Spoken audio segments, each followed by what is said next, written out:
Hello बच्चों, कैसे हैं? मत बिल्कुल। आप देख रहे हैं chemistry classes bye ED sir.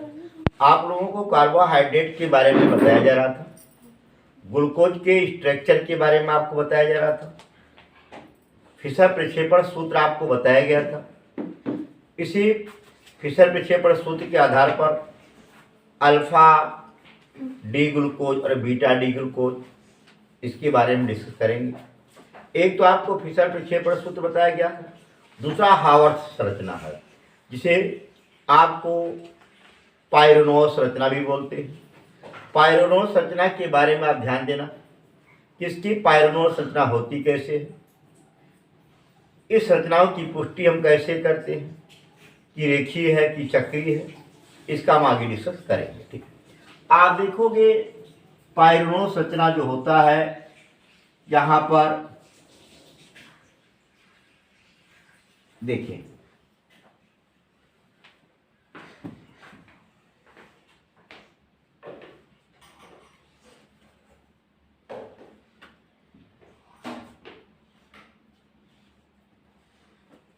यहाँ पर H OH H OH OH H H OH और आपका क्या होता है CH2OH एंड H।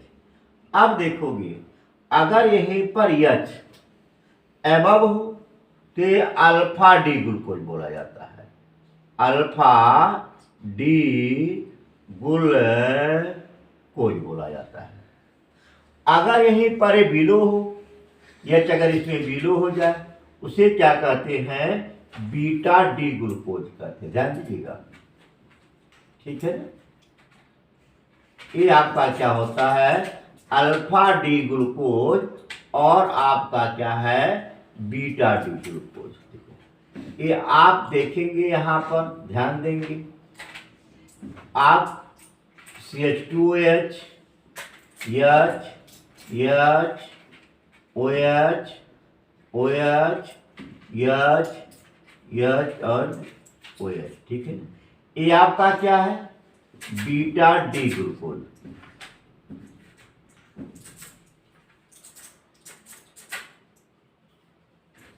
ये आपका क्या है, अल्फा डी ग्लूकोज और क्या है, बीटा डी ग्लूकोज। अगर पूछा जाता है अल्फा डी ग्लूकोज और बीटा डी ग्लूकोज, यह एक दूसरे के एनोमर होते हैं। ध्यान देना भाई, ये क्या होते हैं, एक दूसरे के एनोमर होते हैं। क्वेश्चन ऑप्शन में पूछा गया है अल्फा डी ग्लूकोज और बीटा डी ग्लूकोज में रिलेशन होता है, एपीमर होते हैं, एनोमर होते हैं, डाइस्टीरो आइसोमर होते हैं, एंटाइनोमर्स होते हैं। ठीक है ना, ये ध्यान दीजिए। ठीक, कंफर्म। अब देखेंगे ये आपका क्या होता है, पायरोनोज स्ट्रक्चर होता है। पायरोनोज स्ट्रक्चर में थोड़ा सा इसी पर फिशर प्रक्षेपण सूत्र पर भी आपसे पूछा गया है, एपीमर है। एपीमर कौन, किसका एपीमर है, जिस कार्बन का विन्यास, जरा देखोगे यहाँ पर ध्यान देना, एपी भी खत्म कर देते हैं आगे बढ़ते। देखो जैसे मान लो आपका CHO है, यहाँ पर आपका OH, आपका H, यहाँ H, यहाँ OH, यहाँ पर देखें OH H OH H और क्या आपका CH2OH, ठीक है ना। ये आपका क्या है, डी ग्लूकोज, ठीक है ना। ये क्या है, आपका डी ग्लूकोज होता है। देखेंगे डी ग्लूकोज, ठीक है ना। अगर ये डी ग्लूकोज बना दिया गया, एक स्ट्रक्चर और मैं आपसे बना दिया, जैसे CHO लिख दिया, यहाँ पर इधर की तरफ मैं OH कर दिया, यहाँ पर H कर दिया, बाकी चीज ऐसे जैसे है उसी रूप में मैं क्या कर दिया, लिख दिया। देखो यहाँ पर क्या है, OH है, यहाँ पर H है, यहाँ पर आपका OH है, यहाँ पर आपका H है और ये आपका CH2OH, ठीक है। आया। अब एक चीज और एक स्ट्रक्चर लिख देता हूं, ये भी जरा ध्यान दीजिएगा। आप देखो CHO COH H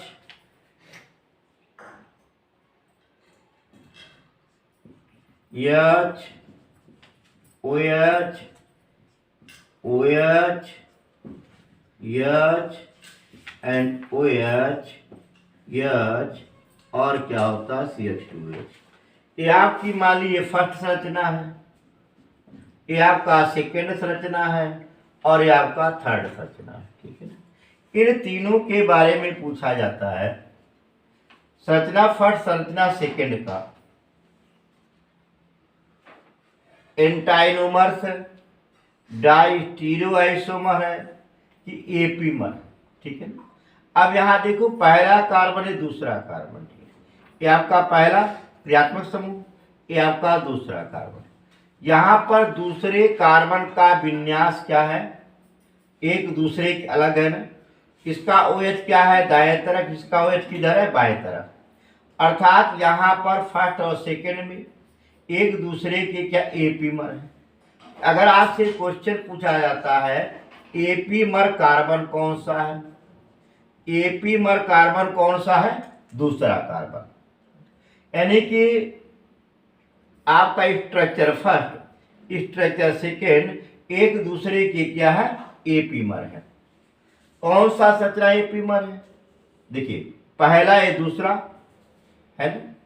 ये दूसरे कार्बन का विन्यास क्या अलग अलग है। जिस कार्बन का विन्यास दिशा विन्यास अलग होता है वह उसका क्या होता है एपीमर कहलाता है।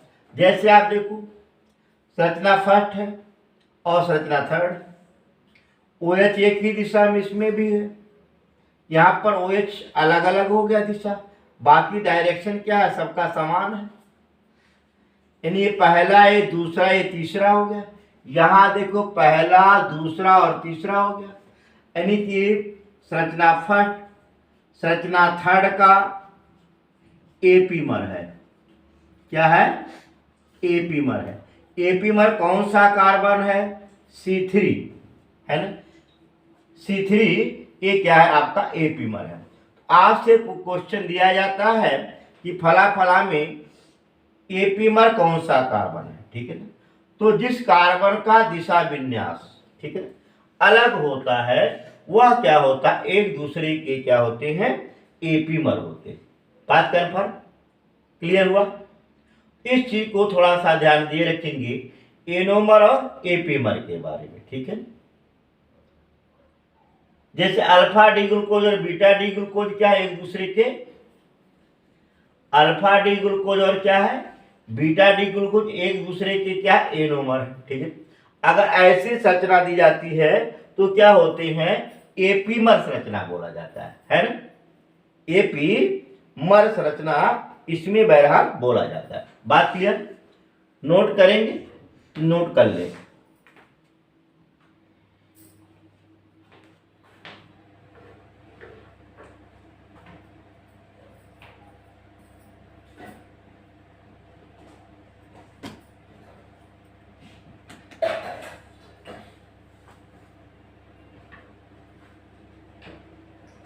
देखो एक चीज और थोड़ा सा ध्यान देंगे,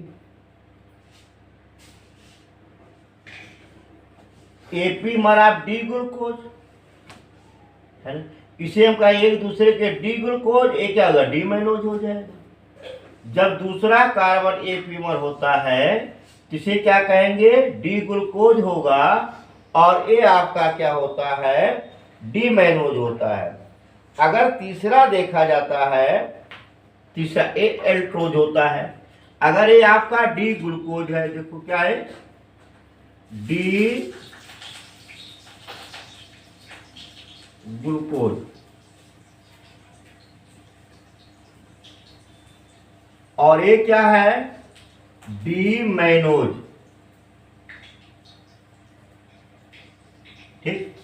और तीसरा एपीमर देखोगे तीसरा जो आपको देख रहा है ये आपका एल्ट्रोज, ध्यान देना ये क्या है एल्ट्रोज होता है। ठीक। तो ये आप ये भी ध्यान दिए रखिएगा इसी के संरचनाओं में थोड़ा सा विन्यास मैंने अलग कर दिया, नाम इसके क्या हो गए अलग हो गए। जैसे आपका क्या है, डी ग्लूकोज है, डी मैनोज है, और ये क्या है, डी एल्ट्रोज है। ठीक है ना। देखिए क्वेश्चन ये भी दिया जाता है, डी ग्लूकोज डी मैनोज में कौन सा क्या है क्या, तो आप बोलोगे एक दूसरे के C2A है। यहाँ आप देखोगे डी मैनोज और डी एल्ट्रोज एक दूसरे क्या, या डी ग्लूकोज और डी एल्ट्रोज है ना, एक दूसरे के C3A है ना। इस चीज को थोड़ा सा ध्यान दिए रखिएगा, ये आपसे फॉर कॉम्पिटिटिव क्वेश्चन पूछे जाते हैं। ठीक, बात कन्फर्म। देखिए मिटाता हूँ, इनकी कुछ संरचनाओं के बारे में हम थोड़ा बहुत आगे डिस्कस कर ही रहे थे। अब इसमें से प्रूफ करना होता है कि सिद्ध कीजिए 5 OH समूह है ना,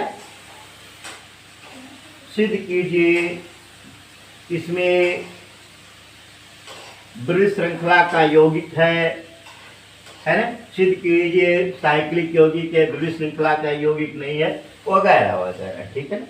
अब देखेंगे, सुनिए, यहाँ पर जैसे ग्लूकोज की बात होती है, प्रिपरेशन तो आपकी कोर्स में है कि प्रॉपर्टी आपको बताएंगे। ग्लूकोज की प्रॉपर्टी में आप देखोगे यहाँ पर क्या होता है, कार्बोनिल समूह होता है ना।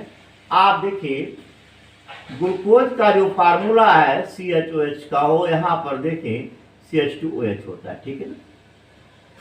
ये आपका एल्डिहाइड के समान व्यवहार करता है। अगर देखो यहाँ से तो एल्डिहाइड हो जाएगा कि नहीं हो जाएगा। एल्डिहाइड के कुछ गुण होते हैं जो आपको पहले बताया गया था। सक्रिय हाइड्रोजन परमाणु यौगिक के साथ एल्डिहाइड कीटोन के क्रिया कराने पर कार्बोनिल समूह का ऑक्सीजन सक्रिय हाइड्रोजन परमाणु द्वारा विस्थापित हो जाता है। ठीक है। जैसे अगर इसकी क्रिया में हाइड्रोक्सिलेमीन से कराता हूं, है ना, अगर इसकी क्रिया हम हाइड्रोक्सिलेमीन से कराते हैं, उस अवस्था में ग्लूकोजिन बनता है। क्या बनेगा, यह डबल बॉन्ड यहाँ OH, ये क्या है CHOH का होल 4 और आपका CH2H और प्लस आपका क्या रह गया H2। ये आपका क्या बन गया, ग्लूकोजिन बनते हैं। ठीक है। इससे सिद्ध होता है कि इसमें कार्बोनिल समूह है। अगला देखोगे, अगर इसकी क्रिया हम सेमी कार्बाजाइड से कराते हैं तो सेमी कार्बाजोन बनता है, जो आपको पिछले चैप्टर में पढ़ भी चुके हो, है ना। यहाँ पर अगर हम सेमी कार्बाजाइड के साथ यदि हम क्रिया कराते हैं ग्लूकोज का, तो ग्लूकोज सेमी कार्बाजोन बनता है।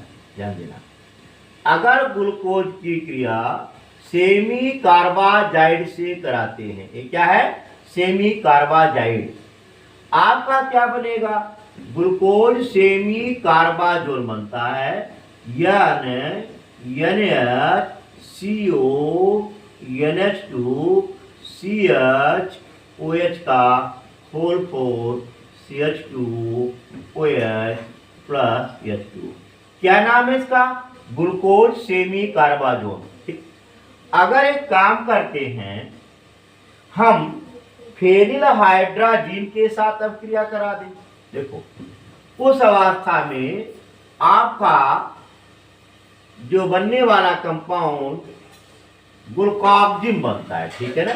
बड़ा इंपॉर्टेंट रिएक्शन है, अक्सर पूछा जाता है, इसका यूज ड्रिप के रूप में करते हैं, औषध है। देखो जैसे मान लो अगर हम यहाँ पर ग्लूकोज की क्रिया CHOH का होल 4 CH2OH की अब क्रिया हम फेनिल हाइड्राजीन से कराते हैं। ठीक है ना। आपको नियम मालूम है कि सक्रिय हाइड्रोजन परमाणु द्वारा कार्बोनिल समूह का ऑक्सीजन विस्थापित हो जाता है। ठीक है ना। आपका जो बनने वाला कंपाउंड ग्लूकोज फेनिल हाइड्राजोन बनेगा। पहले ग्लूकोज फेनिल हाइड्राजोन बनेगा। आप इसकी मैकेनिज्म एल्डिहाइड और कीटोन में बताया गया है, उसको आप लोग वहां से देख लेना। ठीक है ना। आप देखो CHOH का होल 4 और क्या है CH2OH और प्लस CH2। इसकी अगर फेनिल हाइड्रोजन की अधिकता में आप क्रिया कराते हैं तो आप देखोगे क्या होता है, इसका एक दूसरा जो हाइड्रोजन है OH है ये एक्टिव हो जाता है और आप देखेंगे बनने वाला कंपाउंड CH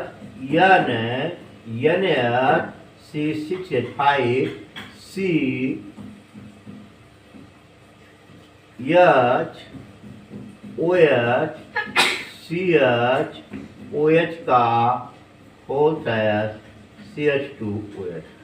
अब यहाँ पर पुनः वही क्रिया होता है फेनिल हाइड्रोजन के साथ। देखो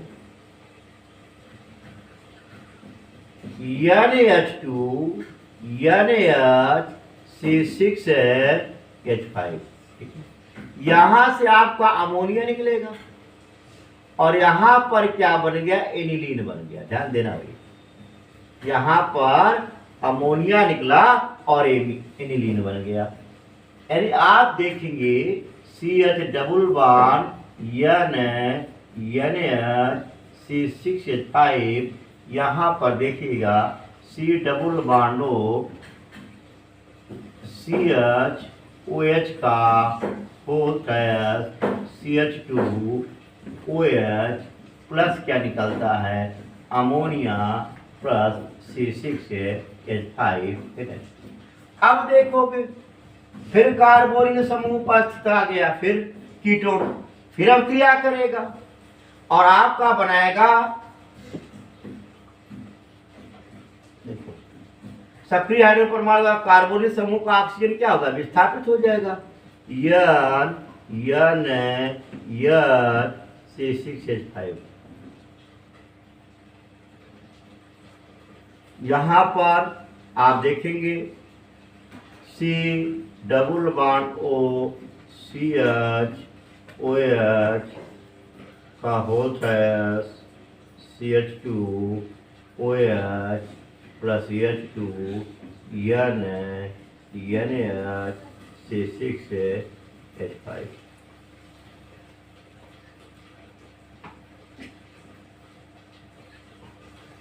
देखिए CH double bond NHC6H5 C double bond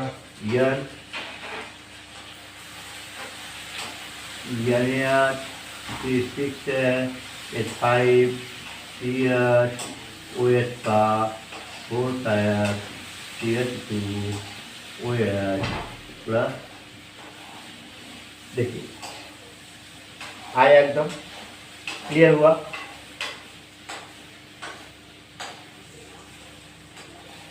इस तरीके से ये आपका ग्लूकोसा जोन बन गया। क्या बन गया, ग्लूकोसा जोन बोलते हैं। ठीक है, आपसे क्वेश्चन आता है कि फेनिल हाइड्रोजन की क्रिया, यदि फेनिल हाइड्रोजन की अधिकता में यदि ग्लूकोज की अभिक्रिया कराते हैं तो क्या बनता है, ग्लूकोसा जोन बन जाता है। ठीक है ना, आया। बेहद इंपॉर्टेंट अभिक्रिया है, अक्सर पूछा जाता है। इसका जो यूज हम लोग करते हैं ड्रिप के रूप, औषधि के रूप में करते हैं।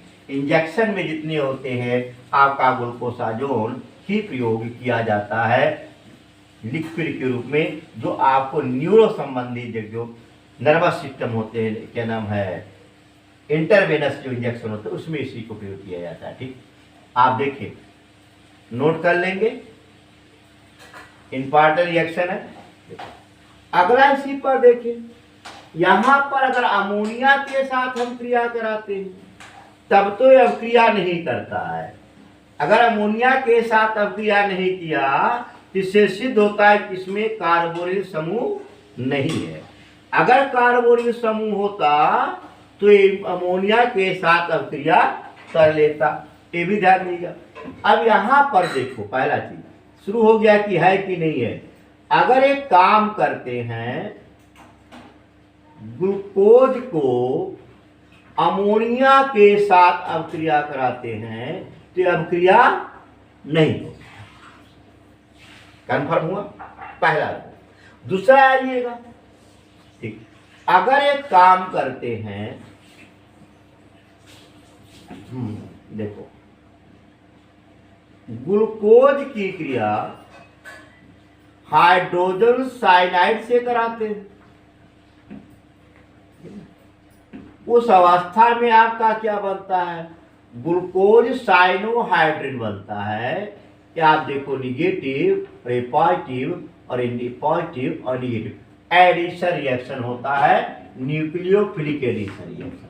यहां पर आप देखोगे OH, यहां आपका क्या है CN CH OH का होल 4, यहां पर आप देखें CH2OH, ग्लूकोज साइनोहाइड्रिन बन जाता है। बट आप देखोगे अगर इसकी क्रिया हम सोडियम बाइसल्फाइड से कराते, ठीक है ना, सोडियम बाइसल्फाइड से कराते हैं, यह अब क्रिया नहीं होता। ये भी प्रूव कर देता है कि इसमें एल्डिहाइड ग्रुप नहीं, ठीक है ना, ये ध्यान दिए रखिएगा। इसमें प्रूफ होता है कि एल्डिहाइड ग्रुप ये नहीं है। अब इसमें है क्या, अगर देखोगे इसकी क्रिया हम मेथिल अल्कोहल से करा देते हैं तो बनता है मेथिल ग्लूकोसेट अल्फा, है ना, D methyl glucoside beta D methyl glucoside नामक यौगिक बन जाता है, ठीक है ना, जिससे इससे सिद्ध होता है कि ग्लूकोज एक क्या है, चक्रीय कंपाउंड है और उसमें एल्डिहाइड ग्रुप उपस्थित नहीं। देखो अगर ग्लूकोज की क्रिया हम मेथिल अल्कोहल से करा देते हैं,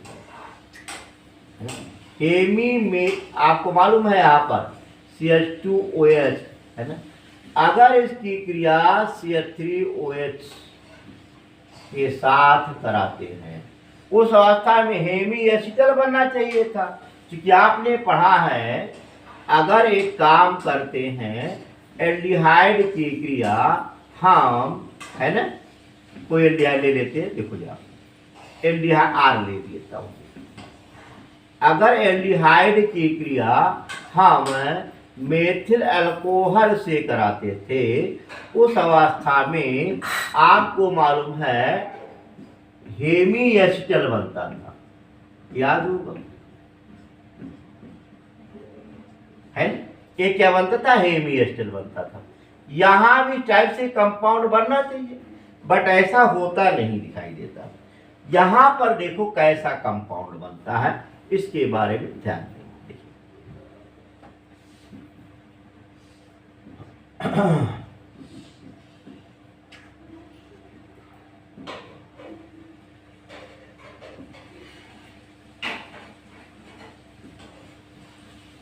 OH H H OH OH H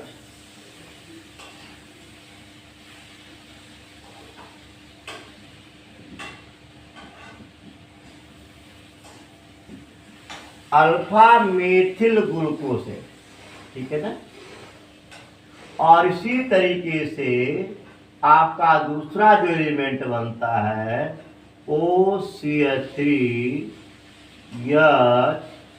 C OH यहाँ पर क्या है OH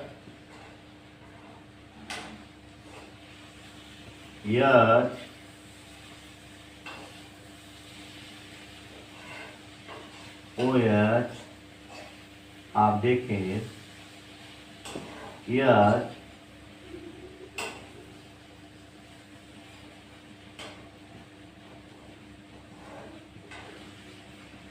अल्फा मेथिल ग्लूकोसेट और बीटा मेथिल ग्लूकोसेट बन जाता है, जिससे सिद्ध होता है कि यह ग्लूकोज जो होता है ये रेखीय कंपाउंड नहीं है, ये चक्रीय कंपाउंड है, इसमें एल्डिहाइड ग्रुप नहीं, ठीक है ना। दूसरा चीज देखोगे अगर इसका अपचयन करा देते हैं CHO, देखो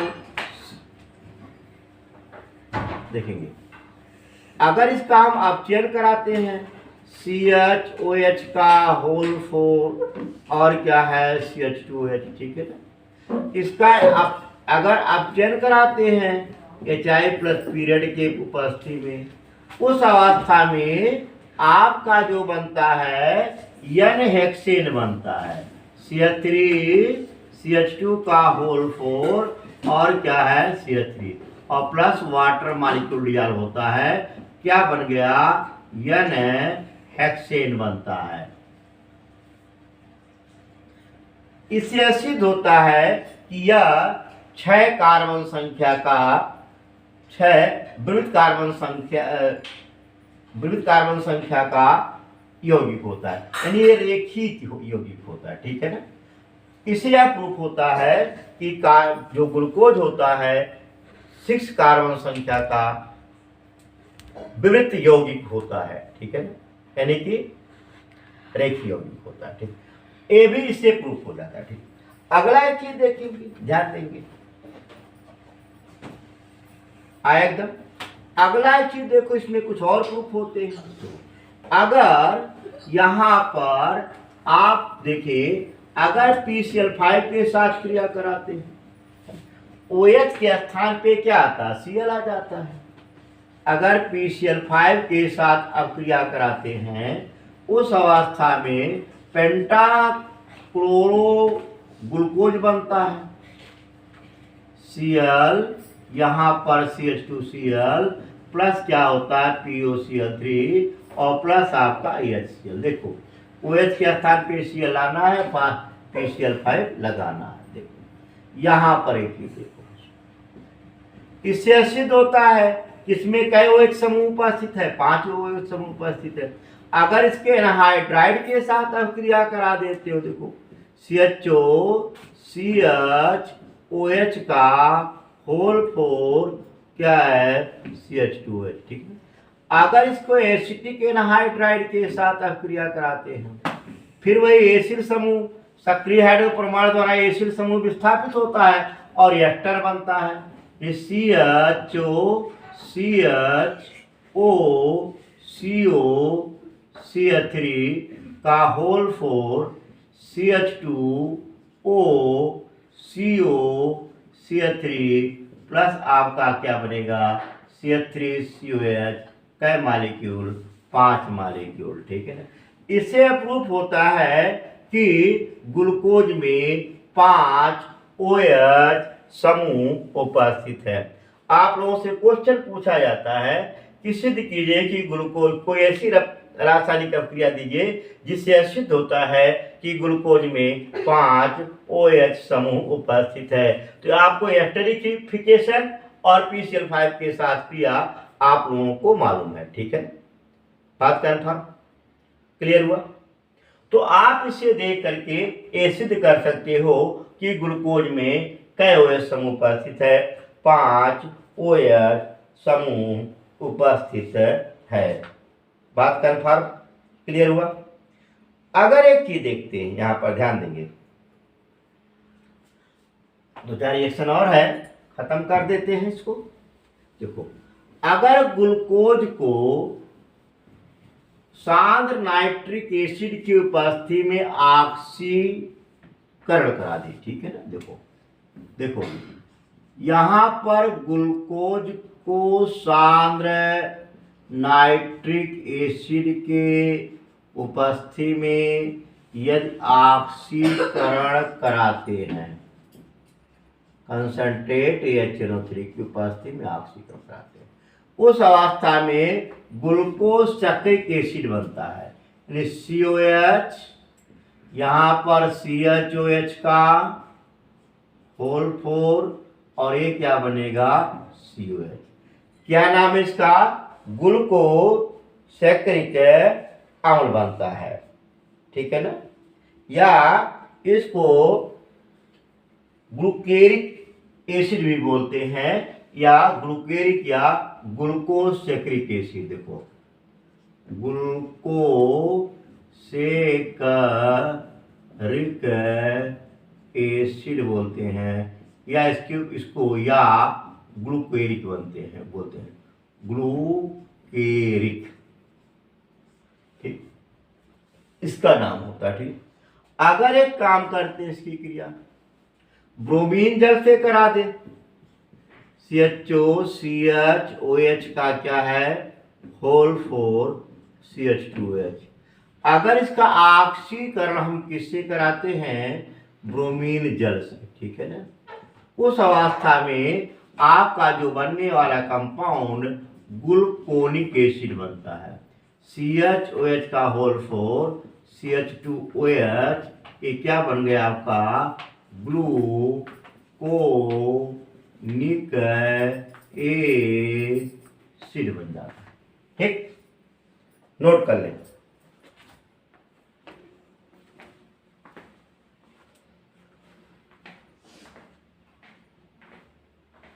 नोट कर लेंगे।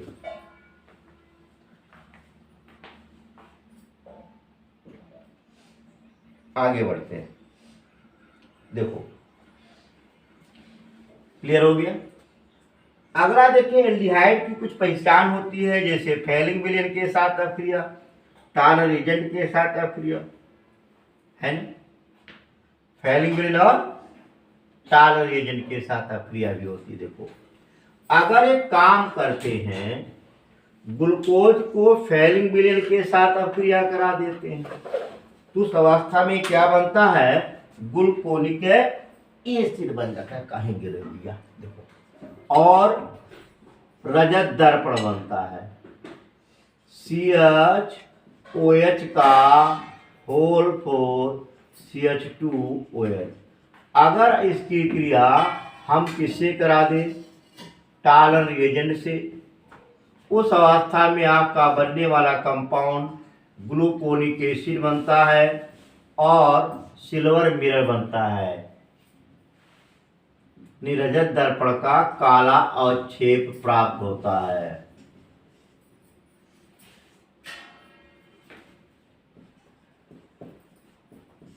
ठीक, अगर यहीं पर एक काम करते हैं फैलिंग विलेन के साथ अब क्रिया कराते हैं CHOH का whole 4 CH2OH plus CuO gives क्या बनेगा COH CHOH का whole 4 CH2OH plus Cu2।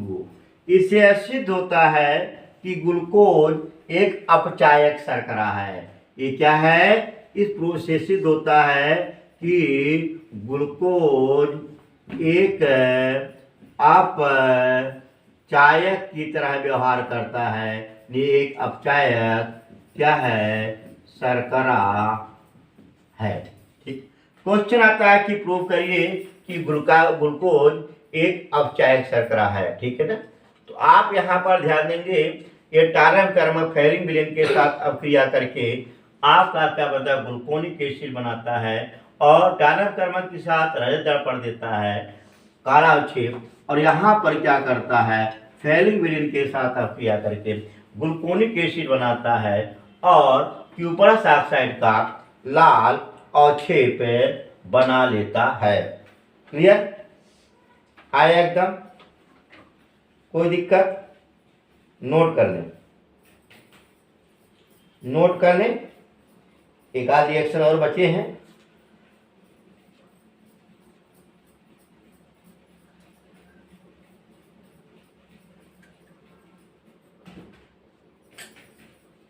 Note कर लेंगे।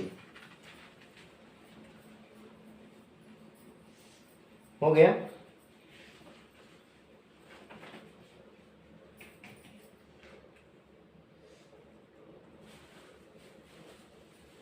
देखें अगला देखेंगे, अगर ग्लूकोज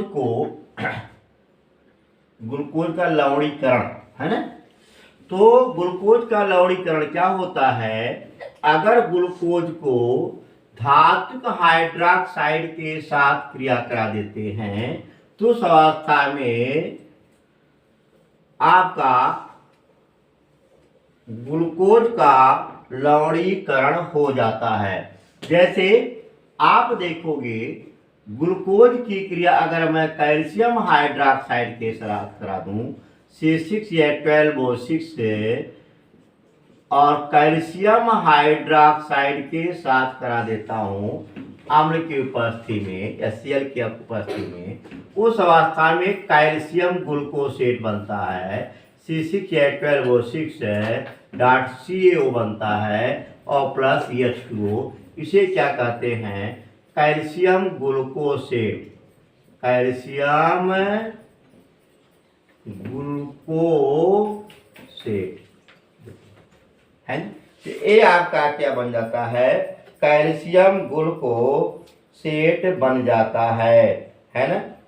आप देखो कैल्शियम हाइड्रोक्साइड स्थान पर हम बेरियम हाइड्रोक्साइड भी ले सकते हैं, स्ट्रोंशियम हाइड्रोक्साइड भी ले सकते हैं, कॉपर हाइड्रोक्साइड भी ले सकते हैं। यहीं पर थोड़ा सा बदल जाएगा। अगर मैं बेरियम लूंगा तो Ba हो जाएगा, कॉपर हाइड्रोक्साइड में CuO हो जाएगा, स्ट्रोंशियम लगा लूंगा SrO हो जाएगा। ठीक, तो इसके स्थान पर जो देख रहे हो यहाँ पर देखें SrOH का होल ट्वाइस ले सकते हैं, बेरियम हाइड्रोक्साइड ले सकते हैं, कॉपर हाइड्रोक्साइड ले सकते हैं। ये सब धातु के हाइड्रोक्साइड जनरली हम क्या कर सकते हैं? ले सकते हैं। आया एकदम क्लियर हुआ? नोट कर लेंगे।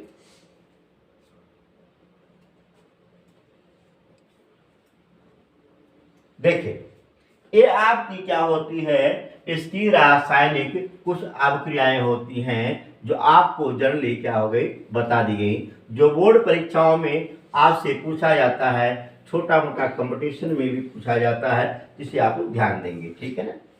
आया? क्लियर हुआ? देखिए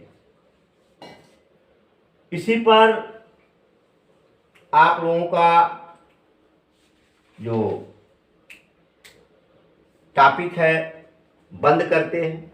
अब अगला जो टॉपिक चलेगा नेक्स्ट, थोड़ा सा इस पर कुछ क्वेश्चन उठाएंगे और कॉम्पिटिटिव क्वेश्चन जो पूछे गए हैं उन्हें देंगे, और सुक्रोज का, लैक्टोज का, माल्टोज का, इन सब के स्ट्रक्चर के बारे में चलेंगे। ठीक है ना? तब तक आप लोग पढ़ते रहिए, मस्त रहिए और खुश रहिए।